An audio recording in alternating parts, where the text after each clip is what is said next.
请问中国最不能惹的省份是哪个省？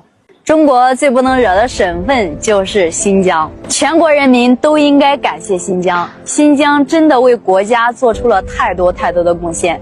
如果中国没有新疆，那么全国30%的石油将会消失，汽车油价将会暴涨。你肯定听说过西气东输，新疆的天然气占全国的34%。如果没有新疆，我们将无法正常使用空调跟暖气。除此之外，煤炭储备量占全国的40%，因为运输成本高，所以转化成电能，通过西电东送输送到内地。解放初期还在阿勒泰地区发现了可可托海矿坑，帮助国家偿还了前苏联的外债，为两弹一星提供了原料，并且两弹全部在新疆罗布泊无人区成功爆破。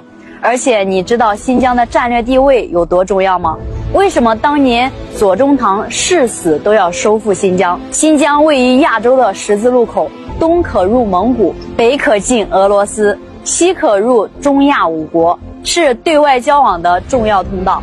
新疆地形易守难攻，北边有阿尔泰山，南边有昆仑山，中间有天山，西边有帕米尔高原等天然险阻。新疆一旦失守，中原大地将门户洞开。